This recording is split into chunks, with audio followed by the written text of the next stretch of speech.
బాధ్యత తెలియాలంటే పెళ్లి చేసేయడమే కరెక్టు. నాన్న పెళ్ళేం నాన్న? పెళ్ళే. నువ్వు ఎక్కడ తొంగున్నావు, ఎక్కడ తాగావు, ఎక్కడ తూలుతున్నావు అవన్నీ చూసే ఓపిక నాకు లేదు నీ పక్కలో పడుకొని. పెళ్లి చేస్తే ఆ పిల్ల పడుద్ది. అమ్మా నువ్వేనా చెప్పే?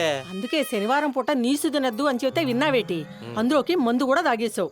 ఇదిగో ఇలానే జరుగుతాయి మరి అన్ని. అమ్మో, ఇంట్లో అంత పసుపు నీళ్ళు చల్లుకోవాలి. ఏ అడ్లేరా బాబాయ్ నువ్వేనా చెప్పు.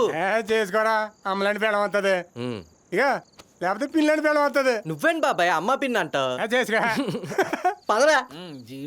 వీరాజు వెనక డోర్ నుంచి లైన్ చేద్దాం. అవునే, నెక్స్ట్ నీ ప్లాన్స్ ఏంటి? జాబ్ చేయాలి. ఇప్పటి వరకు ఇంట్లో అన్ని రెస్ట్రిక్షన్సే సరిపోయాయి. ఇండిపెండెంట్గా బతకాలి. ఎటువంటి రెస్ట్రిక్షన్స్ లేకుండా. ముఖ్యంగా ఇక్కడైతే అస్సలు ఉండకూడదు. మౌనిక లేట్ అవుతుంది, వెళ్దామా? ఎదవేళకే మోసుకునేడు ఒకడు. ఛే, వెళ్తానే. ప్రశాంతంగా పార్టీ కూడా చేసుకునట్లేదు.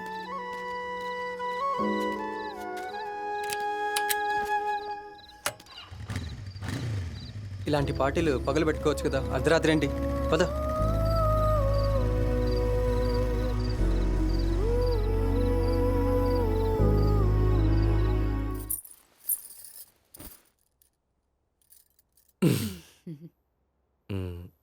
అబ్బా ఎలా చెప్పాలి? మీకు లవర్ ఎవరైనా ఉన్నారా?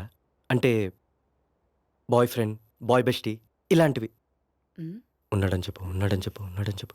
లేడు. బాబోయ్ కంచిది. మరి సీన్ ఎవడు? ఫోన్ చెక్ చేశారా? చిచ్చి, అయినా అమ్మాయిల ఫోన్ చెక్ చేయడం ఏంటి? కొంచెమైనా కామన్ సెన్స్ ఉండాలి. అయినా మీ ఇష్టోళ్ళ గురించి మా వాళ్ళు ముందే చెప్పారులే. బా మరి ఫస్ట్ ఏంటి? మూమెంటా? ఎంత అబద్ధం. మళ్ళీ నన్నే తిడుతున్నావు నువ్వు. మా బాబాయ్కే కంగారు అనుకున్నాను, మా నాన్నకు కూడా కంగారే అనమాట. అవ్వ కంచుని తెచ్చి కంచి చేత్తో ముడేసేసారు. పిచ్చా నీకు? ఏం మాట్లాడుతున్నావు? పిచ్చే. నేను పెళ్లి చేసుకున్నా కదా, నాకు పిచ్చే. వామ్మో, ఈ విషయం మా నాన్నతో ఎలా అని చెప్పాలి. అయినా వెస్ట్ అమ్మాయిలంటే ఏదో అనుకున్నాను, మామూలు ఫాస్ట్ కాదు, వేరే ఫాస్ట్. ఆనంద్, నువ్వు అనుకున్నది ఏం కాదు, నేను చెప్పేది విను ఒకసారి. బాబోయ్, పెళ్లి రోజే ముగ్గుని పేరుతో పిలిచేస్తుంది. ఈ విషయం మా నాన్నతో అర్జెంట్గా ఎలాగని చెప్పాలి. ఆనంద్, రే ఆనంద్, అసలు నీ బీటెక్ కంప్లీట్ అయిందా?